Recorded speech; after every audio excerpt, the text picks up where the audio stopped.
Hey, second graders. We have another listener here. I don't know. I know it's a little hard to see, but can you see the moose man?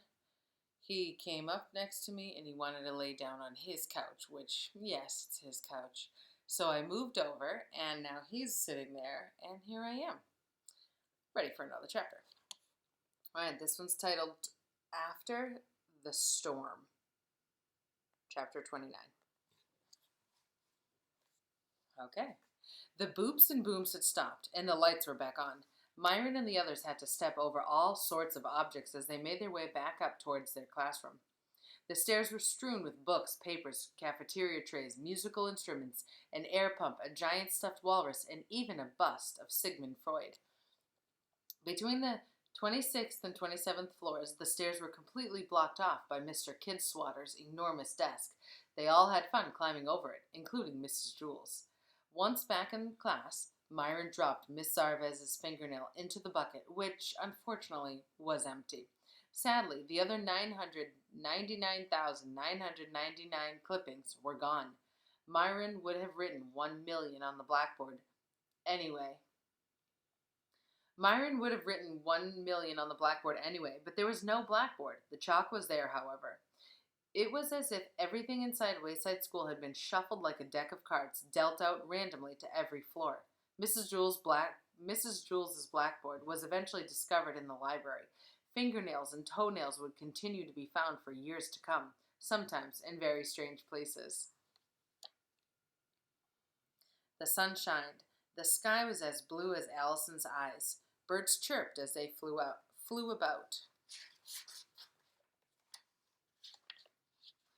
There had been no birds during the dark days of doom. Lewis, the yard teacher, shoveled snow off the roof. Among other things, the cloud had dumped huge amounts of snow. The playground sparkled white. Lewis had to be careful. The snow had packed high above the guardrails and was very slippery. "Look out below!" he shouted as he tossed a shovelful of snow over the edge. Down below, the kids were playing a kind of reverse dodgeball. It was the boys against the girls. Every time Lewis shouted, "Look out below!" they did the opposite. Eric Ovens charged past Jenny and dived face first, sliding across the snow-covered ground. Lewis's clump smacked him right on the head. "1 point!" he exclaimed.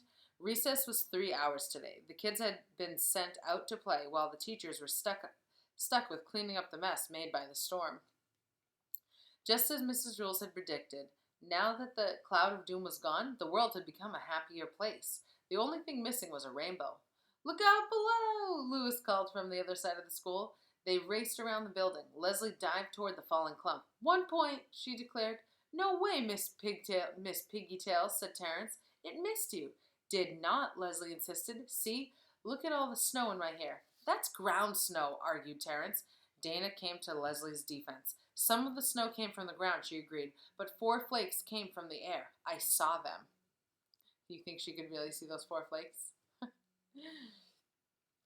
"How could you see 4 snowflakes?" asked Paul. "Super glasses," said Dana, pointing to her spectacles. She picked 4 snowflakes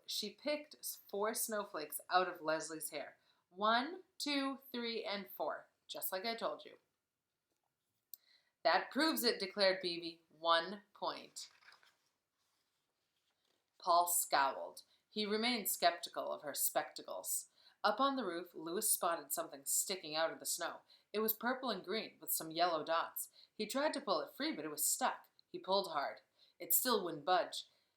He gave it one hard yank. The umbrella jerked free, but Lewis's feet slipped out from under him. He fell on his bottom and slid backward across the roof. "Look out below!" he shouted as he went over the edge. The children ran to the call. They were quite surprised when they looked up and saw the yard teacher coming toward them. Lewis looked down. He didn't want to hurt the children. He considered trying a Mary Poppins, but he was holding the wrong end of the umbrella, and there wasn't time to change his grip and try to open it. His best chance was to grab the top of the flagpole. Wayside School had an extra tall flagpole, so it wouldn't look so puny next to the building. Lewis reached out for it, but missed. The next thing he knew, he was spinning wildly in circles. The curved handle of the umbrella had hooked the pole. Lewis whirled around dizzily as he slowly moved down the pole. By the time he reached the By the time he reached the ground, he must have circled the flagpole more than 1,000 times. Shari ran to him. To Louis, it looked like there were 606 Sharis all spinning like tops. "Thank you, Louis. You're the best," said Shari, taking her umbrella. "But really, there was no big rush. You could have just used the stairs."